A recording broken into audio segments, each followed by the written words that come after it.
Hi everyone. Good evening. It'll be nice if you guys can switch on your cameras so we can see all of you.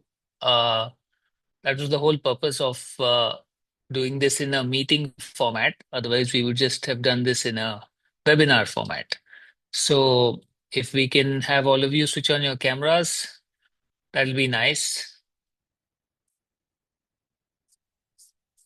Thank you, Tanesh. Thank you, Kashvi. I think the others have something to hide, I have a feeling, which is why cameras are not going to come on. Yeah, waiting for the others to also switch on your cameras. Thank you, Nandan. Excellent. Okay, so I think we have a poll until we begin. So maybe if we can just put up that poll while we wait for our guest to come in. So we have a small poll, that we have, and so you guys can vote on this. So the question is very simple. What do you think AI still cannot do? Right? That's the question. What do you think AI still cannot do? And your options are feel genuine emotions, make moral choices, be truly creative, predict the future, all of the above. I think this Menti is where you can also put in text. So if you feel there's something else that you want to add, you're most welcome to add that. If it's out of these options, something outside of these options, you're free to add that in. Right. So let's give you a few minutes while you quickly do this while we wait for the others to join in.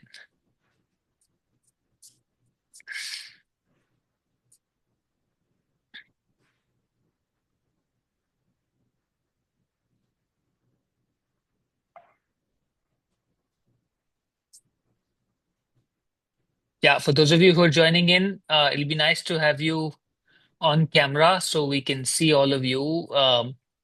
That's why we've structured this as a meeting format so we can see all of you and feel inspired and energized for the next 60 minutes.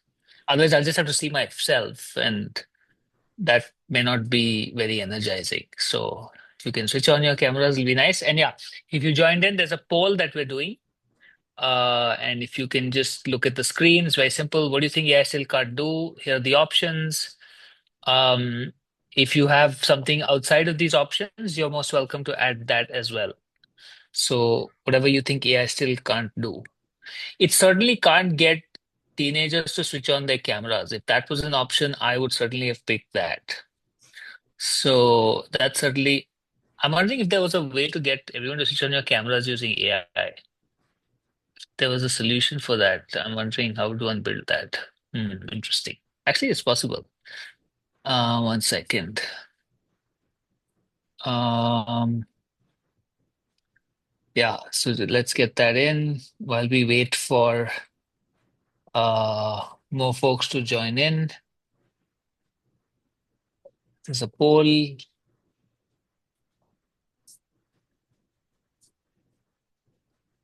Okay, in the meantime, like if you guys can also put in the chat where each of you is calling in from, that'll be nice for me to know where all of you are currently based.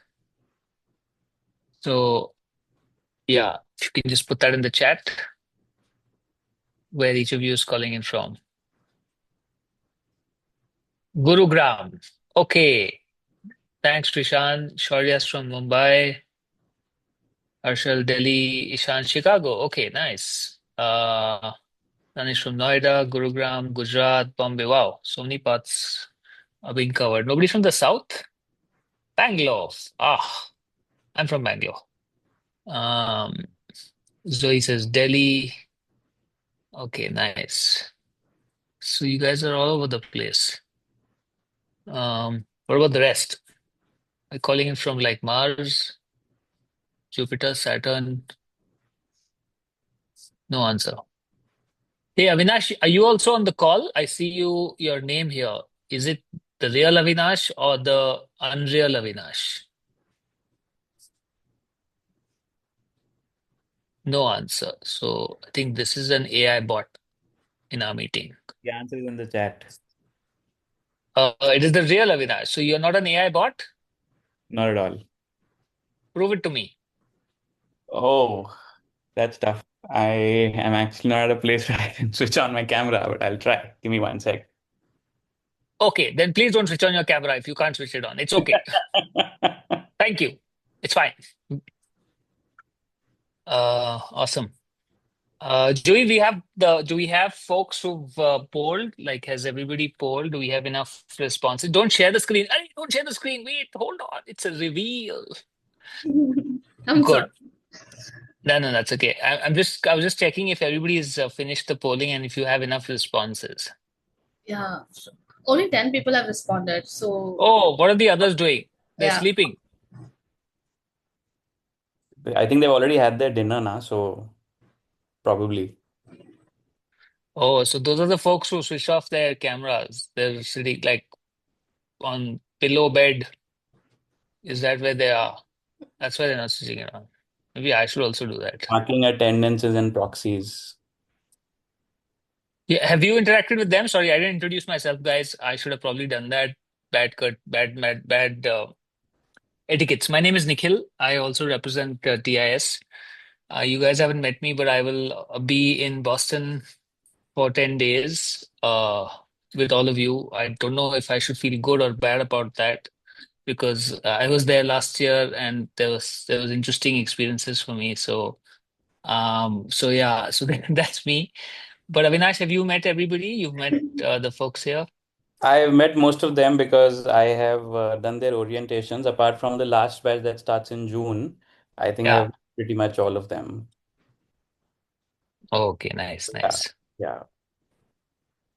Nice. So, out of all the stuff that you guys have covered in your skills boot camp, what is the one thing that you've been most excited to learn about, or the coolest thing you've learned about? Either the coolest thing you've learned about, or the thing that has interested you the most, right? Just one thing. So just put that in the chat. Okay. So Ishan says CNN. Okay. Computer vision, perceptrons. Wow. Interesting. Computer vision. Okay. NLP. Okay. So you can unshare. We'll just wait for Professor Rao to come in and then we'll get to the sharing. Computer vision, NLP. What about the rest? You guys have anything that has interested you or excited you about what you've learned so far in the skills boot camp? No? Okay, Julie, what about you? Like, what has excited you? Okay, I think we have Professor Rao, who's I can see him, so I can see that he's joined. Good morning, Professor Rao. Can you hear Hi, me? Nikhil. Yeah, I Hi, can. hi, Can you hear me? hi. Yes, yes, I can hear you. Yeah, sorry I'm Great. late. I another call that ran late. But No worries at all.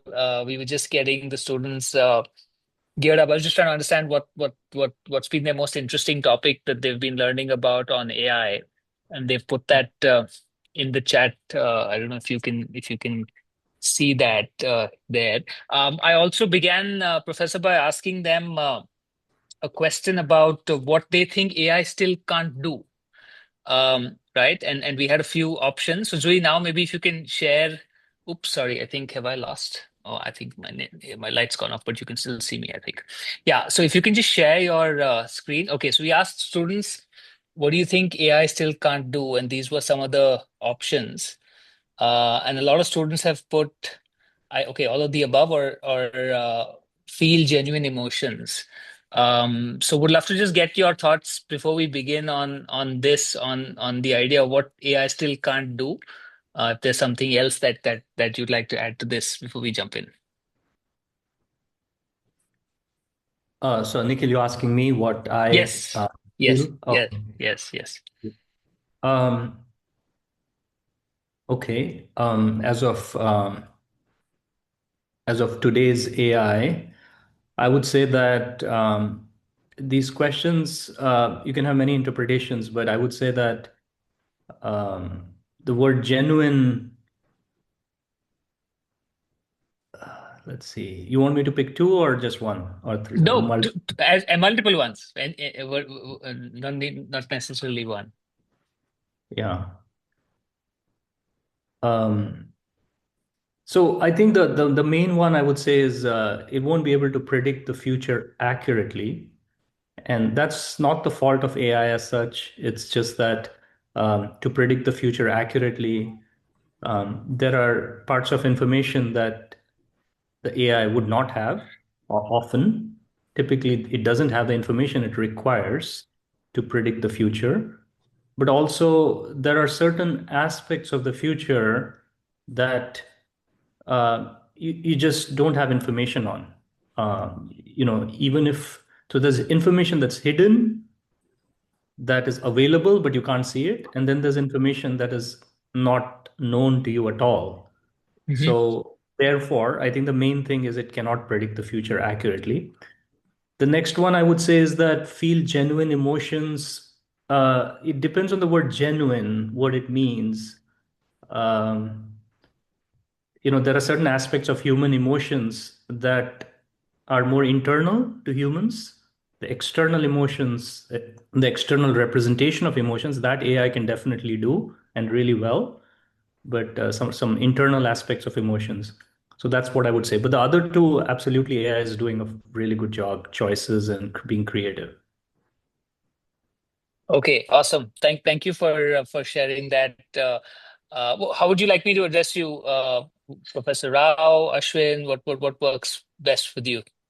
Not Professor Rao. It makes me feel a little old. Uh, Okay, great. Thanks. Good that I asked. So, Ashwin is. Ashwin, okay, awesome. Super. So let's get started with today's session.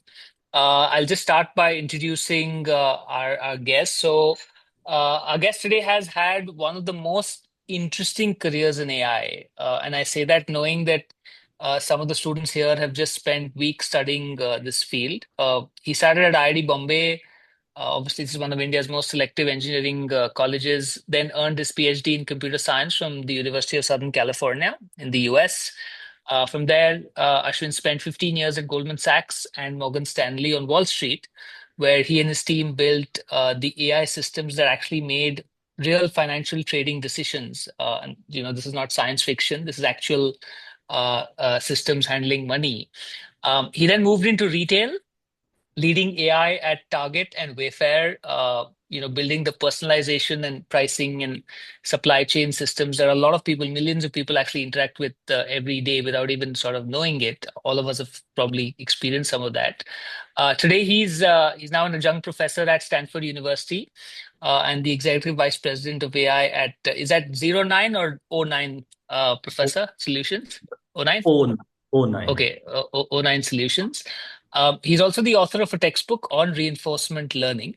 Obviously, this is the AI technique behind self-driving cars and a few other things, and also think that makes ChatGPT actually kind of useful. So please welcome Professor Ashwin Rao here with us. And Ashwin, we have about 40 plus AI scholars who are in the midst of learning AI here in India and across the world. And then, they're going to be spending 10, 12 days at MIT during the summer. So just some context for you. They're all working on a problem to solve using AI, and they were keen to obviously interact with you to get your perspective on this field. So we keep the discussion fairly interactive. For the students, just anytime you have a question, just put it in the chat so we can just pick it up from the chat and pick up that question. This is your chance to kind of ask questions to Ashwin directly. I'll begin with a few questions, but then you can keep sort of coming in. So Ashwin, my first set of questions is just about your own background and life. IIT Bombay, PhD in the US, Goldman Sachs. Uh, leading AI at retailers and then Stanford, right? This is really not the path anyone sits down and plans at 17.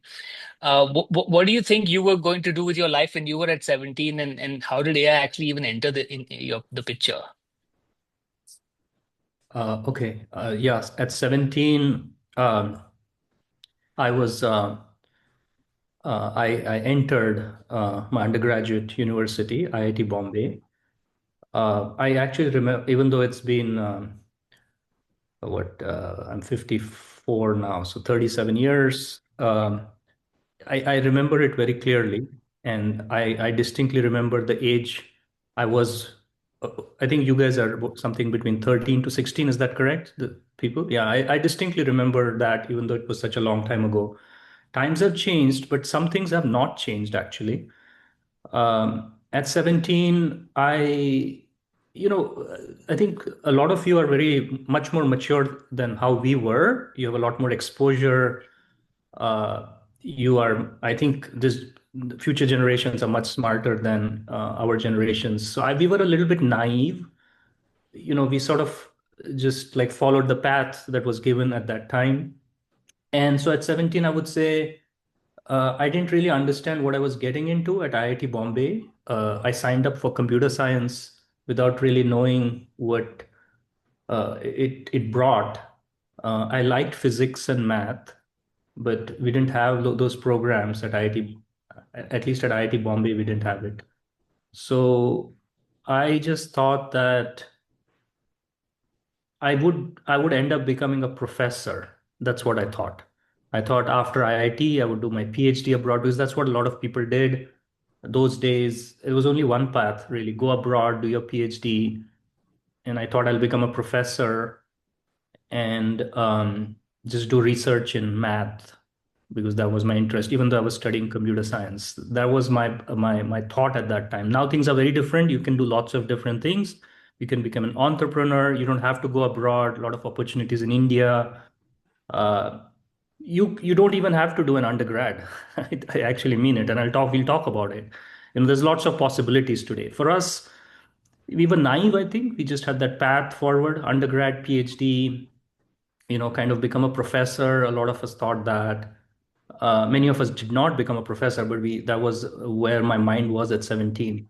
I also would say that I was very passionate about some about sports at that time. I wanted to stay involved playing at some level in sports. So I thought like when I grow up, I'll become a professor, but I'll also continue to play competitive sports. So these two things were very distinctive in my mind at the age of 17. Everything else was unclear, but there were two passions in my life. I liked doing math and physics and those type of things. And then I loved sports. So I thought I would continue doing that. That's not what happened. That's not quite what happened. It may look like that I have become a professor now, but the path I was imagining definitely did not happen. Awesome. And I'm just curious, like, as students today think about their futures, is there any advice you have for them keeping their passion in mind? Because you mentioned those two were anchors for you, I guess, in the way you made decisions, even though nobody probably knows exactly how life will pan out. But any thoughts on the passion itself, or the idea of a passion? Um, yeah, look, I will just say that everybody has to find the thing they love. I feel like there are so many things in life, from academics, like I and outside academics, even within academics, you can ask yourself, do you like math or physics or chemistry or biology or history? Like you got to find your passion. You got to have something where you wake up in the morning and you're just so excited to work on it. It's something I feel I was a little bit lucky in that regard. I found that love for these fields like math or physics, or computer science, and the opportunity presented itself. So you have to iterate a little bit to figure out what you like. You try something, but you have to ask yourself, are you like deeply passionate about it? I think for me, it was very clear, like anything I saw of, uh, so these three things, right, between math, physics, computer science, if you look at the spread of those three things, anything I saw in there was super attractive to me. I did not want to get into like one area within this realm. So if I just look at this is blob of like math, physics, computer science, and I'll say that I did not like anything else. I, in fact, disliked a lot of things. I would try reading something or studying something outside this field, like pick biology or languages or history or geography or anything else. Like I actually just could not develop any sort of taste for it. So for me, it was very stark. There is a few things I really deeply liked, a few things I actually disliked, not a few things, the rest of the world that you have to study. I actually disliked it so much that the choice was made clear. I think for a lot of people, it's not so clear. They don't actually dislike certain things like I do. When I used to talk to a lot of my peers, they had a wide range of interests. They could do math as well as they could do biology. Right? I knew people who could become doctors or math professors. Like they, so for them, it's very difficult. So I would say just figure out where your heart is, right? Don't, so there's always this choice between what you're good at and what you love to do. They're not always correlated. And people always say, go where you're good at something because you'll succeed. But I have a slightly contrarian view on it. I would say, go with what you love, even if you're not the strongest at it.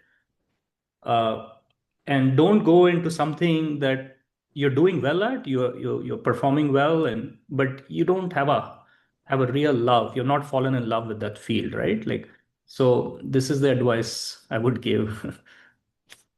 Awesome. Thank you. Thanks for sharing that. Okay, so I know we've got questions coming in, and we'll probably now pivot to the AI section. So Ashwin, you spent 25 years solving problems, right, across finance, retail, technology, and these students are in the process of figuring out a problem to work on, or at least spending time on a problem. uh, is there, I'm just curious to know, how do you go about figuring out which problem to solve, or like how do you approach a problem when you think about solving it, specifically with something like AI, and just for some of our students to understand that. So you mean when you are presented with a problem, what approach do you take, right? Like that's Yes, yes, yes. um, yeah, yeah. Let me try to formulate it a little clearly because this is a good question. It's a hard question. Often what happens in the real world is that you're presented a problem that you feel like when you look at the problem, you feel like I haven't done this type of thing before. It's very new. Um, my usual instinct with these type of things is that I try to simplify the problem a lot. This is the very first thing I do. I look at the problem, it looks complicated. I haven't done this type of thing before. So the very first thing I do is like I ask the question, can I simplify it to a point where I'm able to penetrate the problem?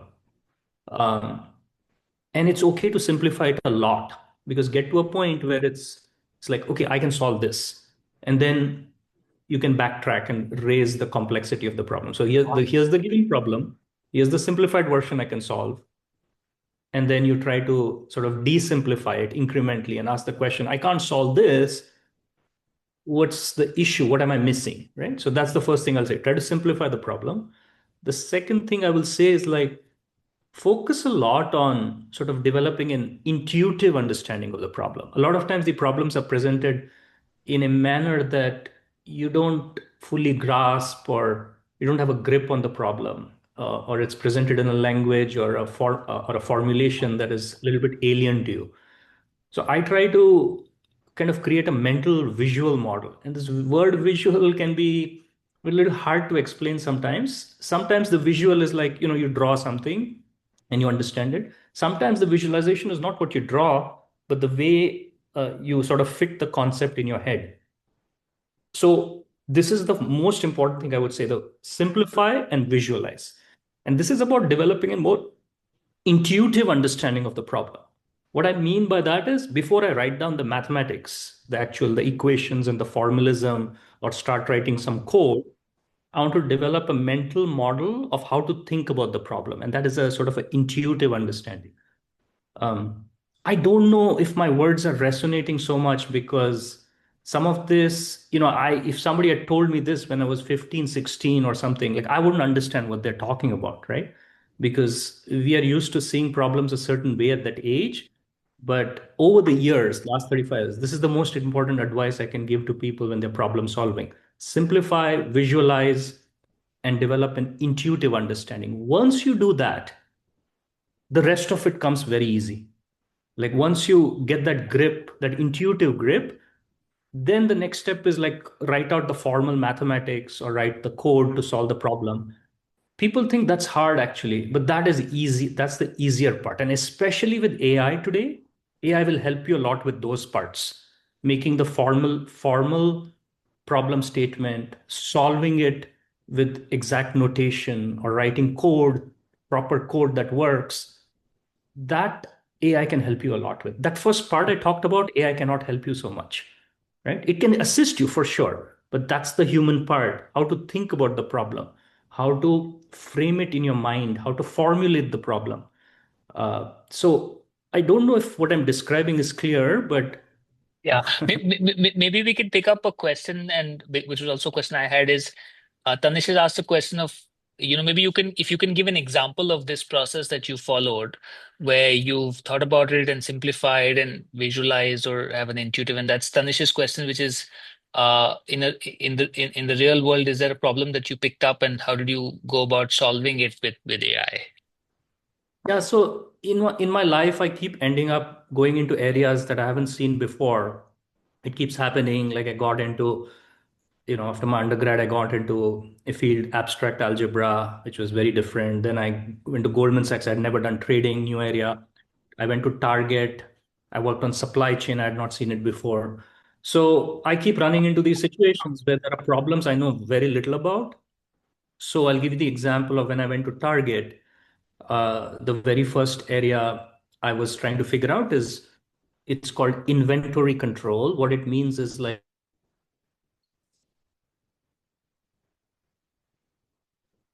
when you go amount. You can't have too much of it. You can't have too little of it. You have to figure out how many people will come to buy, let's say, rice. People want to buy rice, right? Like, but that demand goes up and down depending on the season. I mean, rice may be more common, but let me say a certain type of clothes, which people maybe they wear that more in the swimwear or something. They wear more in the summer. So you have to predict, and the weather may affect it. So many things. So these type of problems, I had not seen it before. And I was sort of I could read books and try to figure it out. But what I said is like, I'm going to take this problem of figuring out how to stock groceries in a store, and I'm going to try to solve it just based on like simple concepts, like which we would have learned in high school, literally, right? Like, let me try to reduce the problem to something really simple. I don't want to read books. I just want to work it out. So I remember sitting on a plane, I was coming back from Minneapolis and I was writing the equations and sort of drawing pictures and simply all this stuff I talked about, simplify the problem, develop intuition. Like I started visualizing people come to the store, how many units should be there, where should it be ordered from, the transportation has issues. So I tried to reduce it to something simple and then I wrote the math. And then suddenly it struck me that oh, wow, these equations look very similar to some equations I've done in finance. So there is something I remember on the plane, it was like, wow, there is something very peculiar about going on here. And then I thought harder about it. And then I realized some of the foundational mathematics that governs inventory control and financial pricing was actually the same thing. And that was a very aha moment for me. I got so excited by that to see something that is completely different being reduced when you simplify it at the core, it was the same math. And then I immediately started writing a paper on it.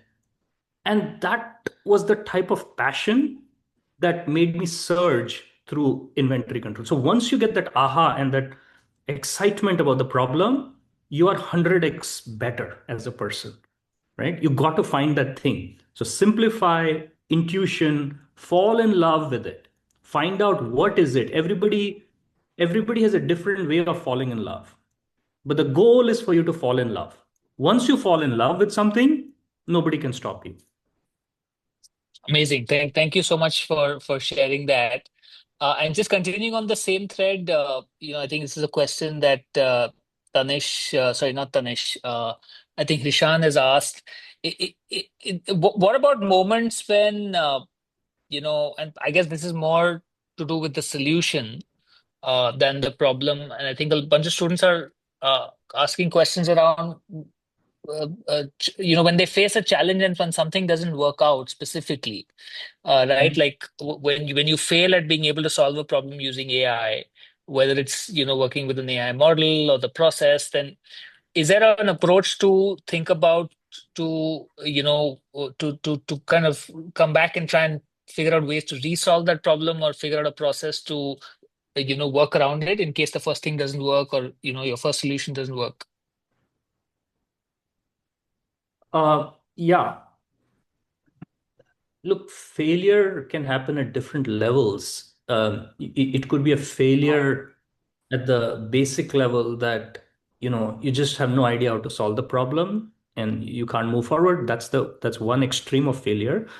On a spectrum, I'm saying, like on the spectrum, I'm going to describe a whole bunch of types of failures we can have. So on one side, you could say that you can't even get started with it. That's one type of failure. On the other end of the spectrum, let's say you were able to do something, you solved it, you wrote some code, you deployed it in production, but like when you put it into practice, it's just completely wrong. Like in practice, when it's actually working, for example, this inventory problem, I solved it, and there's code and inventory is coming in, and you're ordering some jeans in a certain quantity every day, but you keep finding that there are far more people coming in to buy jeans than what you have, and you can't figure out the pattern. So something is completely wrong, right?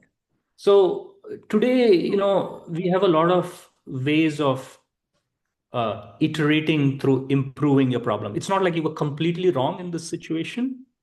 You might have got 60% right, but the 40% is wrong. So what we do is like we measure the results very carefully. We log everything.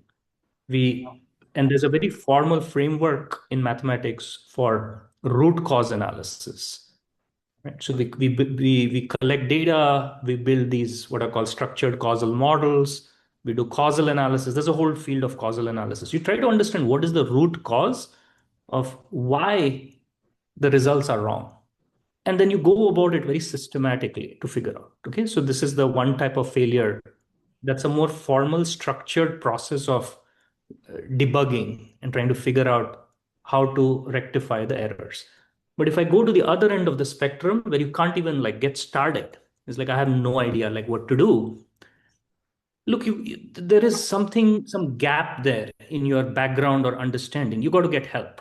You got to go talk to experts in the field and try to ask them, look, I don't even know how to proceed. And today, some of that expertise is in AI, because AI has a pretty good understanding of pretty much all domains, and you're getting into this new domain. You don't even know how to get started. Get help from AI. AI is one type of expert, but there's a lot of human experts out there. So I'm very fortunate. I live here in Palo Alto, where there are some brilliant people around me, some professors. I could walk into the office and they have expertise. I know exactly who has what type of expertise. I can sit down for 2 hours with them, help me, um, ask them to help me make progress.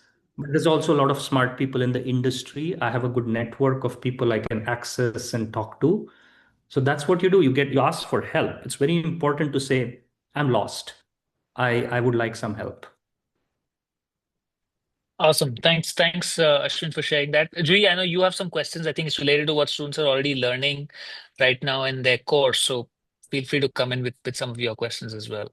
Yeah, a lot of students are also in the chat. Hi, my name is Zuri, and a lot of students are learning concepts of like they have done the introduction to AI, they have done machine learning, deep learning. They're also going into different models, understanding computer vision and NLP. A lot of students are asking questions on the application. Like for example, when you said that, like there'll be places when they will not get the results that they want. Can you give us an example of one of the biggest problems that you have faced, and then you kind of figure out a way to actually like solve it? Yeah, I mean, I'll stick to the examples that I gave on groceries and inventory and all that, because I think that's a little more relatable to everybody than my other life of finance previously. So on that note, I was telling you about this, the initial part of how I got started. So then I will tell you that I got very excited. I built algorithms, I built a team, we deployed something in production. So at a Target store at our headquarters in Minneapolis, we had an algorithm ordering inventory for like things, household things you sell, like cleaning supplies or laundry detergent and things like that. We figured out the demand and we ordered the type of inventory. Now turns out that in those stores the demand is actually very low. There's only like 4 or 5 units of, say, a laundry detergent that is being sold every day. And so we brought in only those amounts. We are like, why do we need to order like 50 units every day? We should just order 6 or 7 units, because typically on average only 4 or 5 people are coming in. And there's some uncertainty. Sometimes more 6 or 7 may come. So we ordered a bit more. But what happened was when we ordered that and when we went to the store, the visuals of the store were very bad, because the way the store was arranged is that on the shelf there was space for like 30 units of the laundry detergent.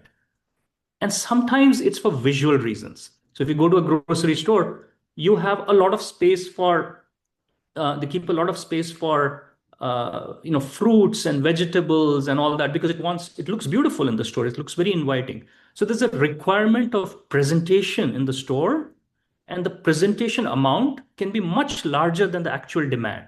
So in this situation, only 4 or 5 units are being sold every day. The demand is only 4 or 5 units, but the presentation requires 20 units.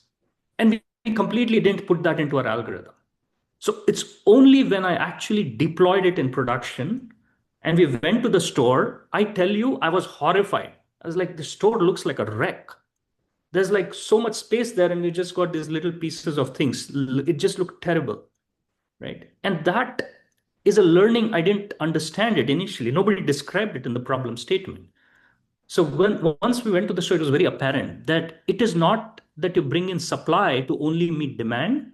You also have to meet your presentation requirements. The store has to look nice. Right now, of course, I could change my presentation in the future. I could say I don't need to have space for 20 units. I could reduce, but right now it is there. I can't change it. So I got to fit that as well. So you learn over time with measurements. But in this case, it was a bit of an embarrassing example, because our CEO actually called us and said, "What are you guys doing? The store is looking bad." And thankfully, our team understood it and we fixed the problem.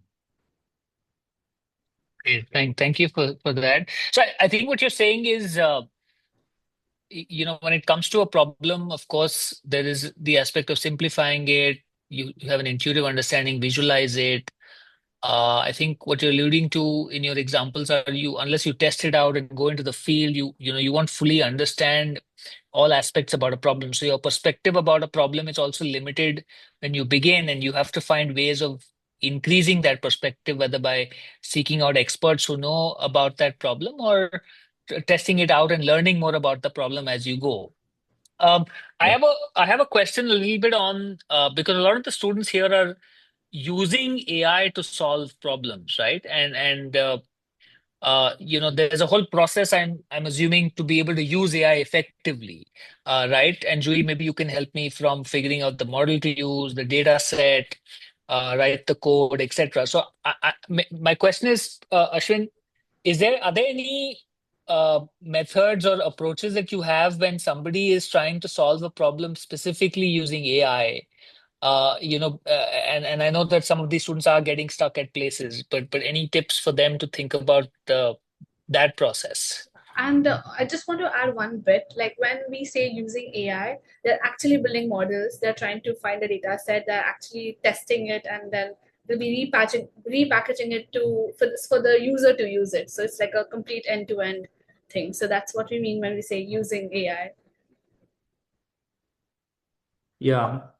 Um, my tips, my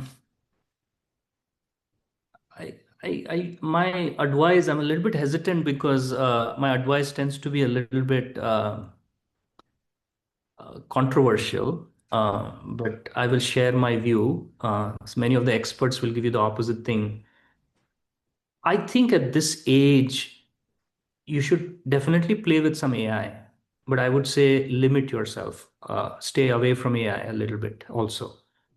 Uh, I think there's a, I think the reason I have this view is because today, if you describe your problem sufficiently well to AI, it can solve a lot of problems.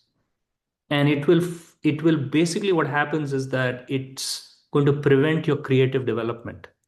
It's going to prevent you from thinking about the problem.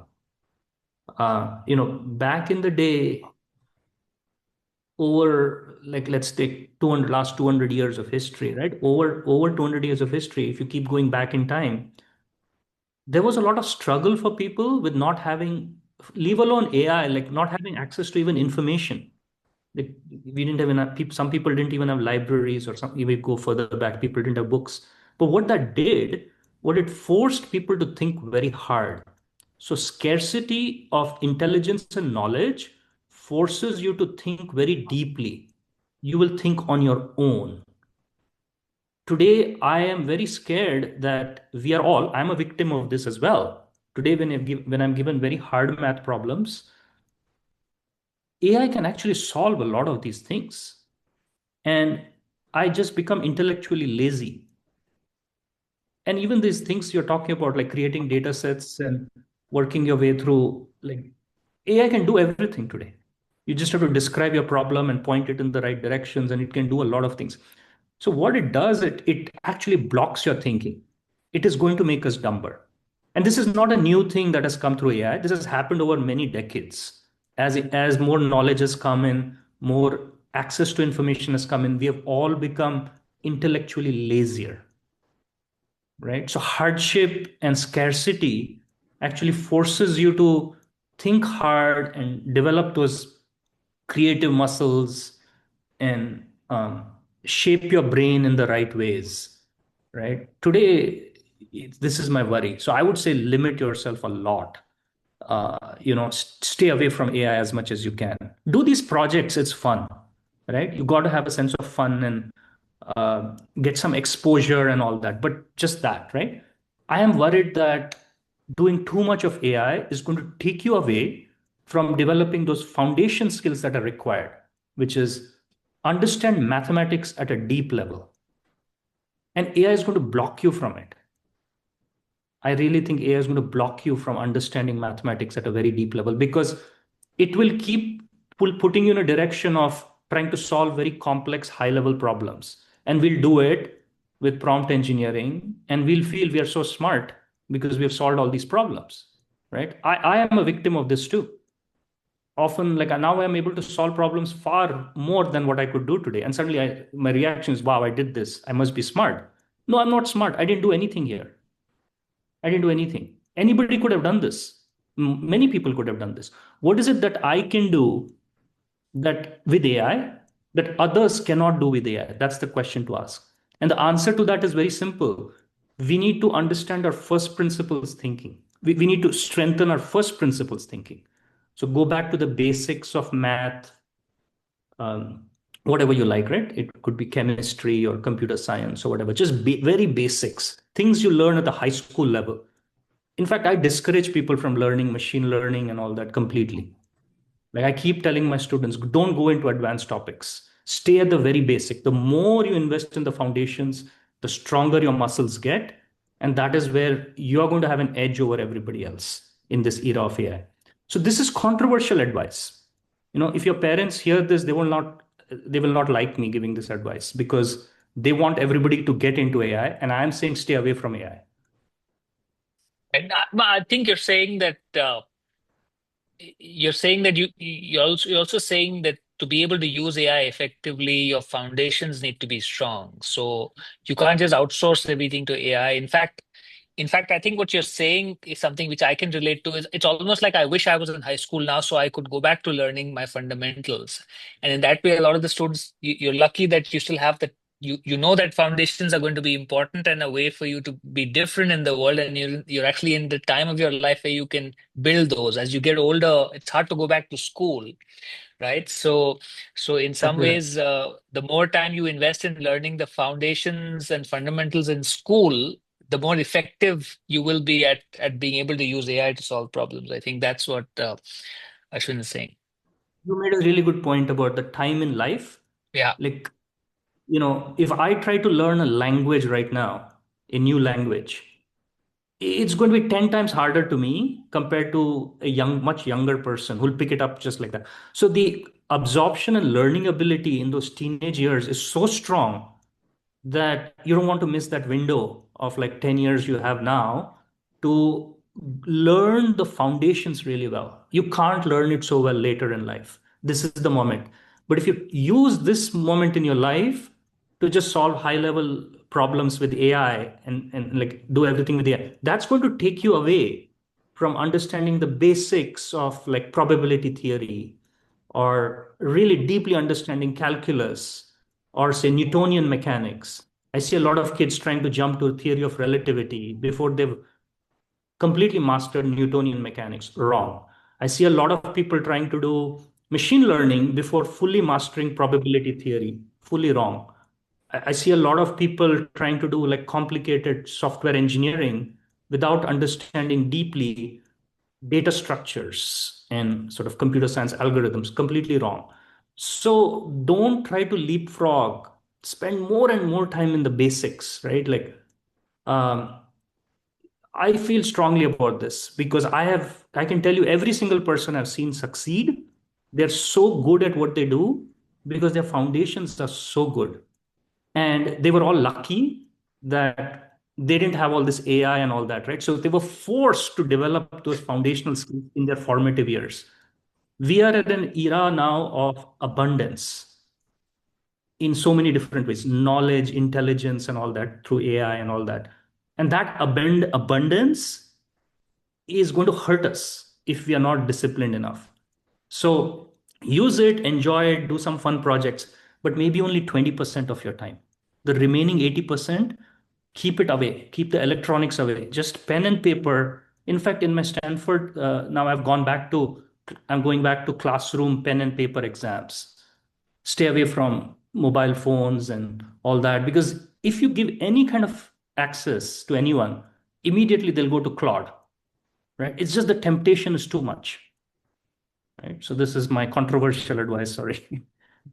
Is there a way for us to think of is there a way for us to use AI to build our foundations and get better at that? Like, can AI help us do that in any way? Very, very good point. I wanted to talk about that actually. So that is the best way to use AI today, I think.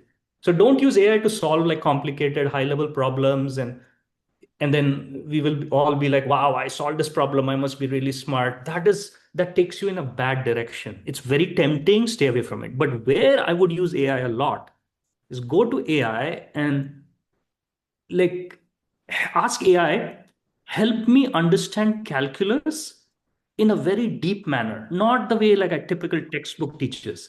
I will say that our education system back when I was learning was atrocious. The textbooks were really bad.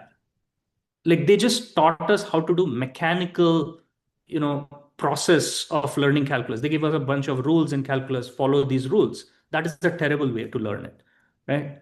Many years later, I figured out there are beautiful ways of learning calculus in visual and intuitive ways. Ask Claude to teach you that. I keep saying Claude because that's the one I use. But tell Claude, for example, you know what? I want to learn calculus in a sort of a visual, intuitive manner that I form a mental model of calculus that is very strong, very deep, and permanent. I'll never forget this. 20 years from now, If you ask me to do some kind of differential equation or whatever, boom, I can do it because I didn't memorize those formulas. I just formed this thing so nicely in my head. Ask Claude to teach you this. The power of AI is to today is to help develop your foundational muscles of how to think, how to be creative, how to be different from everybody else. If you use that, I will not say then stay away from AI. Like my staying away from AI is about trying to go very advanced and asking AI to solve complex problems, and then we feel good about ourselves. I'm also a victim of this. Don't do that, right? Go tell AI, I want to learn the basics. If you're like a 11th grade student, something you learned back in ninth grade, pick that topic up again and say, teach it to me in much deeper way, in a more, and when I say deeper, I actually mean this sort of intuitive visual way. This is a little hard to understand. Some people feel like deep means writing a lot of math equations. That's actually not deep. The deep is forming a mental model. It's like visual intuitive model.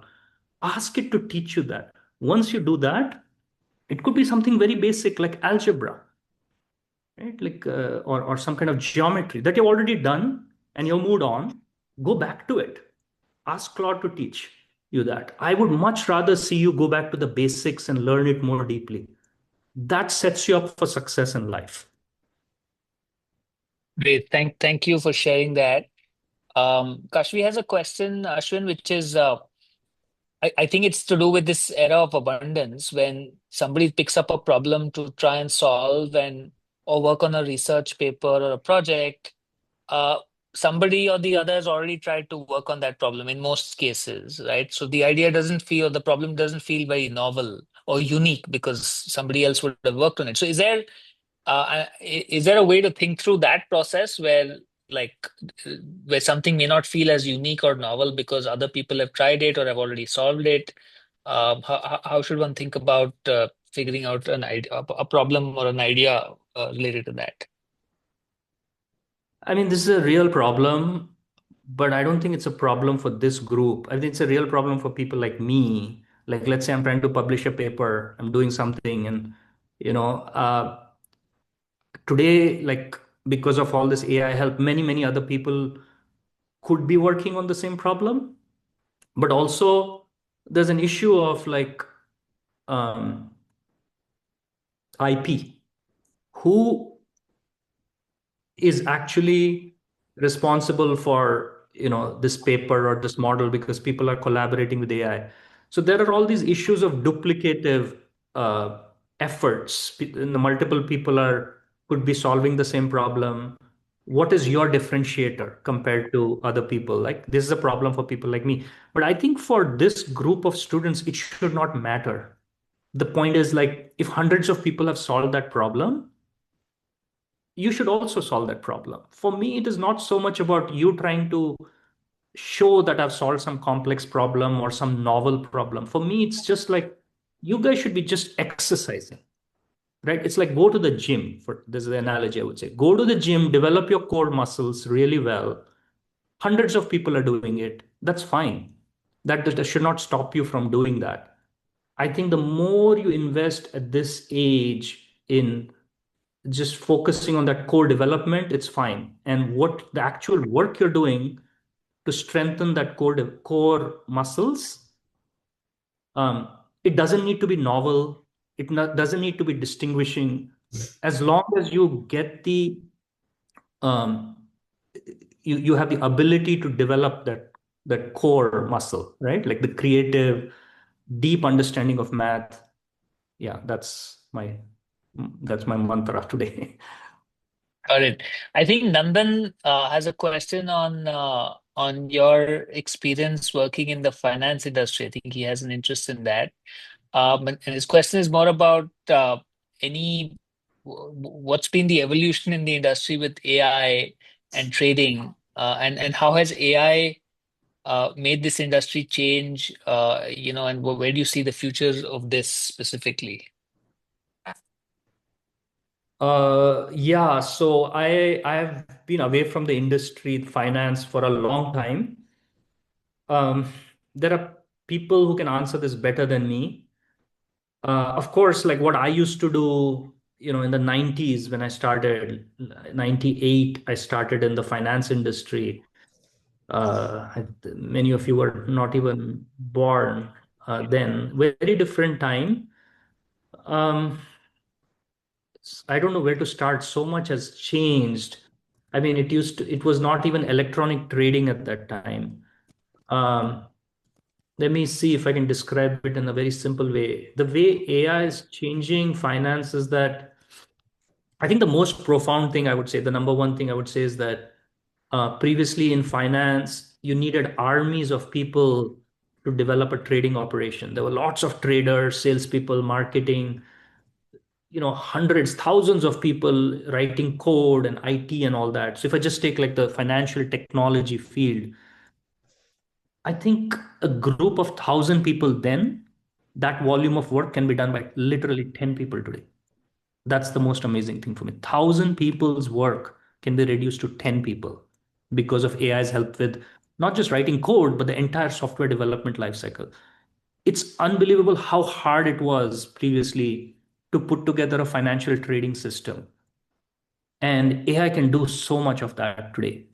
It just get 10 really smart people and pay them like 10x of what we were paying them earlier, right? But 1,000 people reduced to 10, and even if you pay them 10x, you're still, down by a factor of like you got a 90% improvement.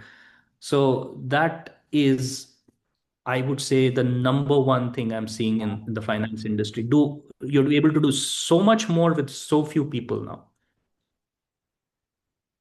And are there risks? I mean, like, what would you say are some of the risks with AI coming into this field versus when AI did not exist and where there were more people then and less people now? I think the risk is if you don't understand exactly what code is being generated by AI. I think today that's the problem we are facing everywhere. A lot of people are using AI, they're using all these vibe coding tools, code is generated, AI is doing a good job, but there's a lot of subtle problems with like design of AI, small bugs here and there. And if the humans who are in charge of this don't understand the code, it's a catastrophe. So humans have to be on top of like all the details. So everything that AI gives you, you have to 100% understand it. In fact, you should be able to do it yourself without AI. Now, of course, you don't want to do it because AI does it faster, right? But if required, you should be able to do it. You should have the same level of expertise in solving that problem that AI is doing. That is the risk. If you don't have people who can't understand what exactly AI has done, that is a disaster. That is completely avoidable. That's why I say get people who are like the top people in the field. Because now I don't need to hire 1,000 people. I only need 10. I can afford to get the best 10 people in that field. So this is the big paradigm shift that's happening in the industry. Awesome. Thanks, Ashwin. I'm going to end with a quick fire round. I know this we had not sent this to you, but we've come up with this on the fly. But something that will make maybe easy for you. So I'm going to read five statements, and this is almost like a myth-busting rapid fire. I'm going to read five statements. For each one, you can just say true, false, or complicated, right? Whichever one word comes first to you, and then a quick reason for your response, right? That's the objective, and there are five statements that I will read out. And students, if you have a few, you can put them in the chat. If there's any myth that you want busted, this is a quick time to bring that in. We have just like 2 or 3 more minutes left. So my first statement is AI will replace most programmers within 10 years. True. And why? This is already happening. There's absolutely no doubt about it. And I think I just touched on this topic. Uh, Groups of 1,000 are reduced to 10. What happens to the remaining 990? They have to find other things to do. I don't think there'll be a jobs problem. People will find other things to do. But programming absolutely is reduced. This will be a very select small group of highly talented programmers who will remain. Everybody else will move into other fields. Awesome. Statement number two, if your data set is big enough, your AI model will be good enough. Part of it, I mean, I think complicated would be the answer here because I think 70% of this is correct. It's not just big enough. The quality of the data is important. The nuance of the structuring of the data is important. So you have to put some work into setting up the data correctly. It's not just volume. I would say quantity is what you said, 70%. I think there's a 30% quality required. Awesome. You need to be interested in math or love math to work, to be successful in the field of AI.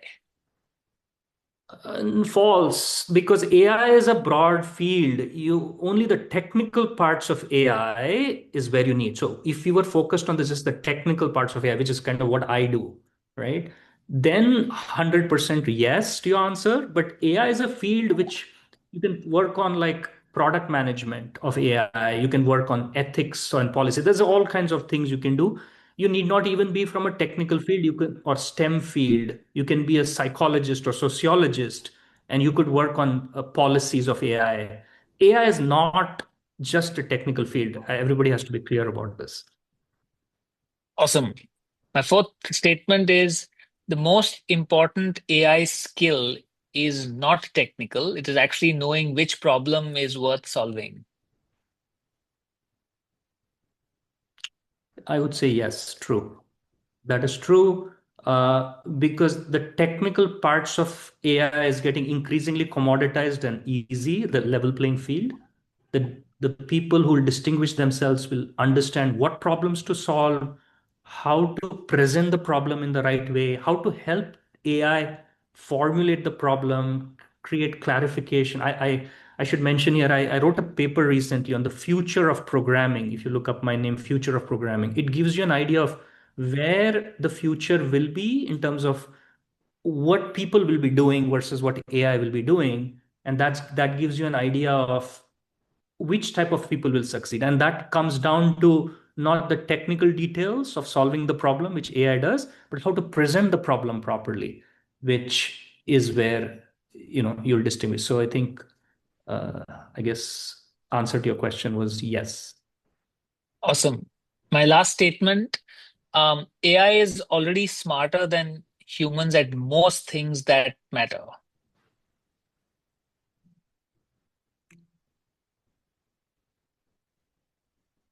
Yes, I would say, there's a little bit of nuance with what smarter means, but I think I'm picking up the nuance from what you're saying. Answer is yes, in the sense that, like, you take up any field today, lawyers, accountants, doctors, my own field, mathematics, take mathematics. It's far better at solving math problems than any of us expert mathematicians or software. So yeah, answer is true.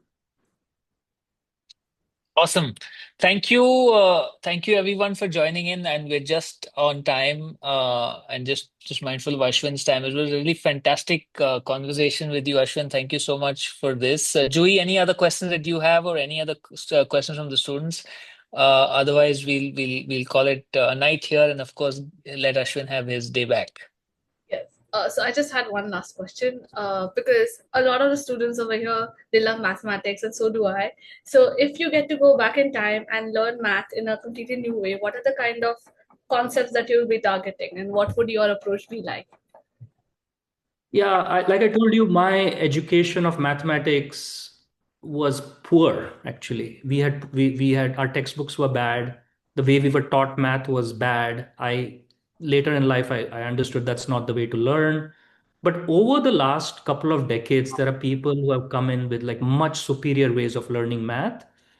There are many resources, but then one resource I would say is very powerful is how people kind of train for the math Olympiads. And even if you're not a person training for the math Olympiad, that way of learning math is 100 times more powerful than the way we learned. So there is a resource called AOPS, Art of Problem Solving.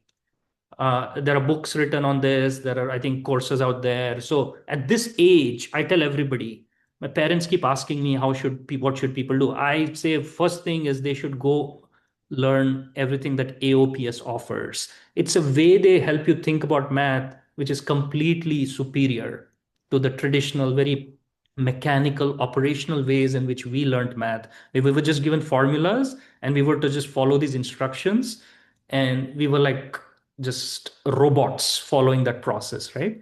This AOPS teaches math in a very different way. I relearned all my math, believe it or not, in my late 20s, early 30s. I went back to my high school math and I completely relearned.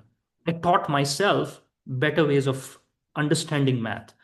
And then over time, I found that some other people came in and they started creating books and material on that way of learning math, which is embodied really well in AOPS. It's not the only resource. There's a few other people who have done similar things, but AOPS is well established and it's very good. And I have personally no affiliation with AOPS, so I'm not trying to sell you something. But when I've reviewed their material, these are actually people who have done International Math Olympiad themselves, the teachers, right? So they know a thing or two about math. So I would highly recommend you guys do that. If I had to pick between AOPS and learning AI at this age, I would say pick AOPS. Awesome. Thank you, Ashwin. This has been genuinely very extraordinary. Students, you've actually spoken to someone who has built AI systems that millions of people use, and who thinks deeply about the world that you're walking into. So do take his answers with you as you head to MIT, especially the part on building foundations and going back to basics, so that you can then go and build something meaningful and change the world. So thanks, Ashwin. Thank you so much. Appreciate your time. Thank you, everyone, for joining in. Have a good day and good evening. All right. Good night, Bye bye. everyone. Bye.